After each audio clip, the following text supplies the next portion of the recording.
अब फिल्म की शुरुआत में हमें एक एनिमेटेड फीमेल को दिखाया जाता है जो एक पेपर पर इंक पेन से कुछ लिख रही होती है और तभी उसके हाथ से धक्का लगकर इंक की बोतल गिर जाती है जिससे इंक उसके हथेली पर लग जाता है। इसलिए वो अपने हाथ को एक पेपर पर छाप देती है और उस पेपर को फोल्ड करके रॉकेट बनाकर अपनी खिड़की से बाहर उड़ा देती है जो उड़ते हुए एक पक्षी में बदल जाता है। पर तभी एक बड़ी मछली उसे खाने की कोशिश करती है लेकिन भाग्य से वो उस मछली का निवाला बनने से बच जाता है और उड़ते हुए फिर से उसी फीमेल के घर में आ जाता है। अब उस फीमेल को उसके घर में एक केकड़ा दिखाई देता है पर जैसे ही वो उसे हाथ में पकड़ती है वो पेपर के केकड़े में बदल जाता है जिसके बाद वो फीमेल अपने बालकनी में आती है और तभी वह उसका पति भी आ जाता है। और अब हम इस सीन की पेंटिंग को डीन नाम के आदमी के घर पर देखते हैं जो अपनी फ्रेया से कह रहा होता है कि ग्रांट और क्रिश्चियन ने हमारे पत्र का जवाब दे दिया है, वो आज रात ही आते होंगे।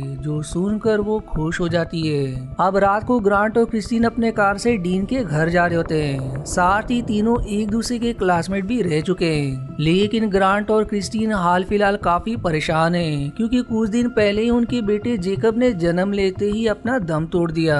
लेकिन फिर भी वो डीन के जन्मदिन पर उससे मिलने जा रहे हैं ताकि उनका मन हल्का हो सके।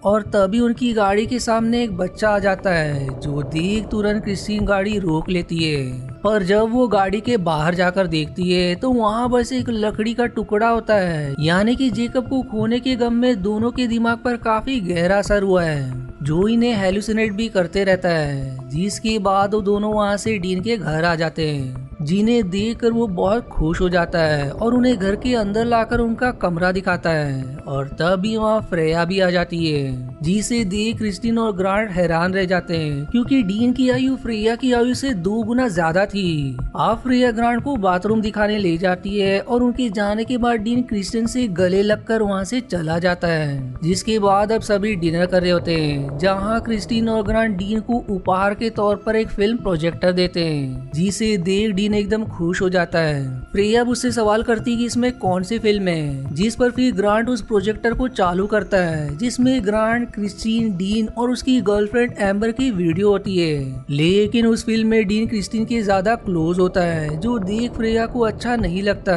क्योंकि डीन ने उसे कभी ना ही क्रिस्टीन और ना ही एम्बर के बारे में बताया था। आप खाना खाते हुए क्रिस्टीन को एक बच्चे का हाथ दिखाई देता है जो प्लेट से खाना चुरा कर भाग रहा था। पर जब वो उसके पीछे जाती है तो उसे सारी जगह जंगल जैसी दिखाई देने लगती है जहाँ वो बच्चा चुराया हुआ खाना एक लकड़ियों के बने पिंजरे में कैद शैतान को देने जाता है। और तभी वो शैतान अपना हाथ पिंजरे के बाहर निकालता है जो देख क्रिस्टीन विजन से बाहर आ जाती है। अब बच्चे का विजन देखकर उसे अपनी बच्ची की याद आने लगती है इसलिए वो वहीं रोना शुरू कर देती है जिस पर ग्रांट उसे कमरे में ले जाता है। अब रात को फ्रेया डीन से सवाल करती है कि तुमने मुझे कभी एम्बर और क्रिस्टीन के बारे में क्यों नहीं बताया, जिस पर वो कहता है कि जो हो गया मैं उसे भुला दिया इसलिए तुम भी भूल जाओ। अब इसके बाद जब रात को ग्रांट की आंखें खुलती है तो उसे पूरा कमरा पानी में डूबा हुआ नजर आता है और तभी अलमारी से 2 बच्चे बाहर आते हैं जहाँ एक बच्चा क्रिस्टीन के कान में टॉर्च मारता है और उसकी रोशनी दूसरे कान से बाहर निकलकर एक बोर्ड पर पड़ती है जिसे दूसरे बच्चे ने पकड़ा होता है और उस बोर्ड पर ग्रांट को वही पिंजरे वाले शैतान दिखाई देता है। पर जैसे ही वो उसकी तरफ बढ़ता है ग्रांट विजन से बाहर आ जाता है। अब अगले दिन फ्रेया और ग्रांट बातें कर रहे होते हैं जहाँ वो उससे डीन के साथ पहली मुलाकात के बारे में पूछता है जिस पर वो कहती है कि मेरे माता पिता की मृत्यु के बाद मैं डीन के यहाँ काम करने लग गई थी और तब से हम क्लोज हो गए। और तभी वहाँ डीन आ जाता है। फ्रेया उससे कहती कि मैं क्रिस्टीन के साथ जंगल में घूमने जा रही हूँ जिस पर वो उसे जाने कह देता है। अब कुछ समय बाद डीन ग्रांट को एक कमरे में लाता है जहाँ वो पेंटिंग बनाया करता है और पेंटिंग्स को देखकर वो भी पेंटिंग बनाने लगता है। और तभी हम दीवार पर लगी 2 लड़कियों की पेंटिंग को हिलते हुए देखते हैं जो क्रिस्टीन और फ्रेया की होती है। वहीं वो दोनों जंगल में आगे बढ़ रहे होते हैं और फिर एक जगह आराम करने के लिए रुक जाते हैं। फ्रेया अब उससे कहती कि यहाँ बहुत शांति है और अगर कोई बात जो तुम्हारे मन में है पर तुम किसी से कह नहीं सकती तो वो यहाँ कह सकती हो।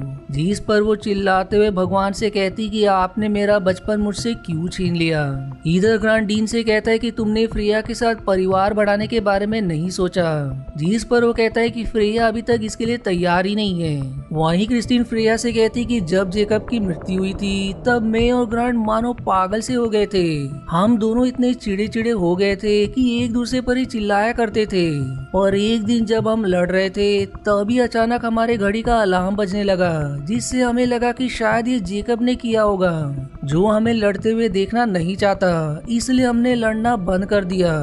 जो बातें करने के बाद वो दोनों घर के लिए निकल जाते हैं, जहाँ फ्रेया को अब पेट में हल्का दर्द होने लगता है जो हमेशा उसे होता रहता है। अब जब वो दोनों घर पहुँचते हैं तो वहाँ डीन और ग्रांट फुटबॉल खेल रहे होते हैं, इसलिए ये दोनों भी उनके साथ शामिल होकर फुटबॉल खेलने लगते हैं। अब इसके कुछ समय बाद ग्रांट डीन की बनाई हुई कुछ पेंटिंग्स को देखकर उसे जेकब की याद आने लगती है, जिससे वो फिर से रोने लगता है। फिर अगले सीन में क्रिस्टियन भी जब पेंटिंग्स देखती है तो उसे उसी शैतान का विजन आने लगता है। इधर ग्रांट टेंशन में काफी ज्यादा शराब पी लेता है और जब खाना खाने आता है तो शराब के नशे में वो डीन को बुरा भला कहकर उसके घर की भी बुराई करने लगता है कि ये घर सही नहीं है। जब तुम्हें केकड़े ने काटा था तब तुमने कहा था कि कभी समुद्र के किनारे घर नहीं लोगे, तो तुमने यह घर क्यों लिया। जिस पर फ्रेया उसे समझाने की बहुत कोशिश करती है, लेकिन फिर ग्रांट उसे कहता है कि तुमने अपने उस दुगनी आयु वाले आदमी में क्या देखा जो तुमने उससे शादी कर ली। जो सुनकर वो दुखी हो जाती है और तभी ग्रांट से शराब की बोतल गिर जाती है और उसमें से लाल रंग की शराब को देखकर उसे बुरे बुरे विजन्स आने लगते हैं, जिससे वो शांत हो जाती है। अब रात को ग्रांट डीन से मिलने उसके पेंटिंग्स वाले कमरे में आ जाता है और उससे पूछता है कि क्या तुमने फ्रेया के लिए एम्बर को छोड़ा था। जिस पर डीन कहता है कि हम दोनों का रिश्ता ठीक नहीं चल रहा था, इसलिए मैंने एम्बर को छोड़ दिया और इसके आगे मुझे तुमसे कोई बात नहीं करनी। लेकिन ग्रांट उसे चिल्लाता है कि तुमने क्रिस्टीन को एबॉर्शन करने पर मजबूर क्यों किया।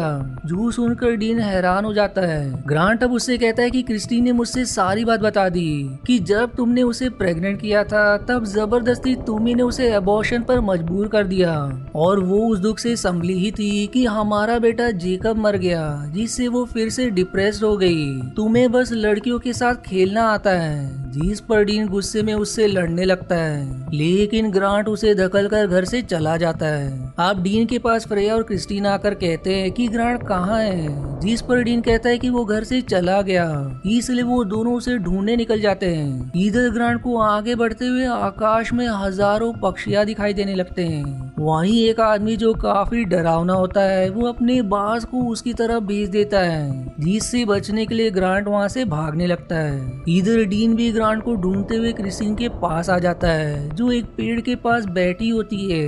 वो उससे सवाल करता है कि तुमने अबॉर्शन के बारे में ग्रांट को क्यों बताया। जिस पर वो कहती कि मैंने उसे सारी बात नहीं बताई और एक बात जो मैंने भी तुमसे छिपाई वो ये है कि मैंने तुम्हारे बच्चे का अबॉर्शन नहीं किया था, बल्कि जब ग्रांट 2 साल के लिए अमेरिका चला गया था तब मैंने बच्चे को जन्म दिया और उसे एक ऐसे परिवार को सौंप दिया जिनकी कोई संतान नहीं थी, जिन्होंने उसे पाल पोस कर बड़ा किया और जो अब 21 साल का हो चुका है और उसका नाम माइकल है। जो सुनकर डीन एकदम हैरान हो जाता है और उससे माफी मांगते हुए कहता है कि मुझे पता होता तो मैं जरूर तुम्हारा साथ देता। और तभी उन्हें फ्रेया की आवाज सुनाई देती है जो कह रही होती कि मुझे ग्रांट मिल गया, इसलिए सभी ग्रांट को घर लेकर आते हैं, जहां उसके दिल के पास एक घाव होता है, इसलिए वो सभी उस पर दवाई लगा देते हैं। अब रात को जब सभी सो रहे होते हैं कि तब क्रिस्टीन को ऊपर के कमरे से कुछ आवाज सुनाई देती है और जैसे ही वो ऊपर आती है तो मानो वो किसी रहस्यमयी कमरे में आ जाती है, जहां उसे कांच के दूसरी तरफ एक कपल जिनका चेहरा चांद जैसा होता है वो अपने बेटे के साथ खाना खा रहे होते हैं। इसलिए वो कांच के अंदर चली जाती है, जहां उसे फिर से एक कांच दिखाई देता है जिसमें उसे उस कपल का बच्चा जो काफी छोटा होता है वो क्रिस्टीन को अपने पास बुलाता है। इसलिए वो फिर से कांच के अंदर चली जाती है जहाँ उसे अब वो कपल इंटीमेट होते हुए दिखाई देते हैं, पर अगले ही पल वो विजन से बाहर आ जाती है। अब अगले दिन ग्रांट को चेक करने एक डॉक्टर आता है जो उसके घाव वाले हिस्से को दबाते हुए ग्रांट को अजीब अजीब शब्द कहने को कहता है, और जैसे ही ग्रांट वो शब्द कहता है डॉक्टर उसके घाव के अंदर से कीड़े को निकालता है जो अचानक वॉर्म्स में बदल जाता है। अब जाते जाते डॉक्टर को फ्रेया अपने पेट को दबाते हुए दिखाती है जहाँ उसे दर्द होता है। तब डॉक्टर उसे भी कुछ शब्द कहने को कहता है और उसके पेट के अंदर से फिर एक स्नेल को बाहर निकालता है और फिर डॉक्टर उस स्नेल को दबाकर धुएं में बदल देता है जिससे फ्रेया का दर्द भी खत्म हो जाता है, जो देख वो खुश हो जाती है। जिसके बाद डॉक्टर भी चला जाता है। अब कुछ समय बाद ग्रांट बाकियों के पास आता है जो उससे पूछते कि कल रात से तुम अब उठे हो तो कैसी है तुम्हारी तबीयत। जो सुनकर ग्रांट हैरान हो जाता है कि कुछ देर पहले तो डॉक्टर ने उसका इलाज किया था, यानी कि डॉक्टर रियलिटी में नहीं था, बस ग्रांट की इमेजिनेशन थी कि कोई ऐसा डॉक्टर उसके जीवन में आएगा जो उसके साथ बाकियों के भी दर्द को खत्म कर देगा। अब इसके बाद सभी नाश्ता करते हुए बातें कर रहे होते हैं जहाँ डीन सभी को अपने दादा के बारे में बताता है और उसकी बातें सुनकर बाकी लोग उसकी बातों को इमेजिन करने लगते हैं जहाँ सभी को उसके दादा दिखाई देते हैं जो सबसे पहले क्रिस्टीन को एक पत्ता देते हैं, जिसके बाद वो फ्रेया को उसकी दर्द वाला स्नेल और ग्रांट को एक पंख। लेकिन जब वो डीन के पास जाते हैं तो उनका हाथ खाली होता है और डीन भी उन्हें देख नहीं पाता।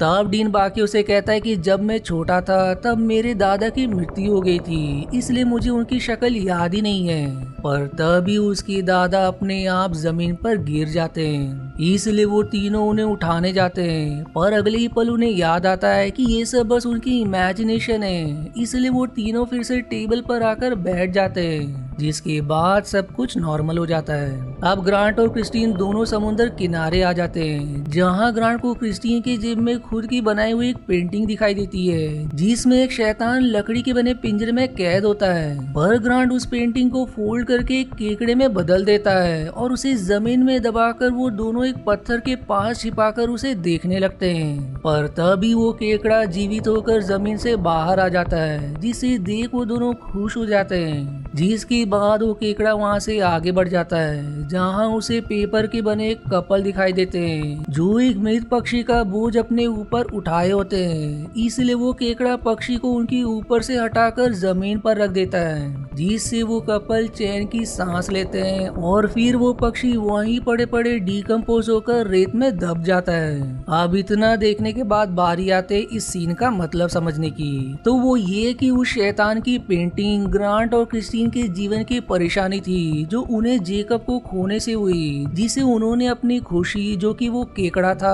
उसमें बदल दिया।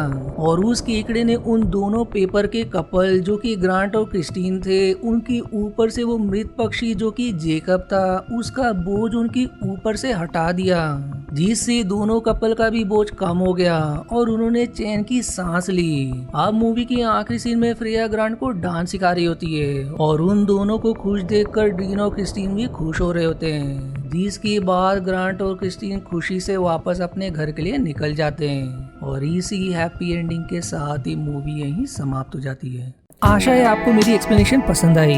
यदि हाँ तो प्लीज वीडियो को लाइक करना और चैनल को सब्सक्राइब करके सपोर्ट करना ना भूलें। मिलते हैं अगले एक्सप्लेनेशन वीडियो में, तब तक के लिए धन्यवाद दोस्तों।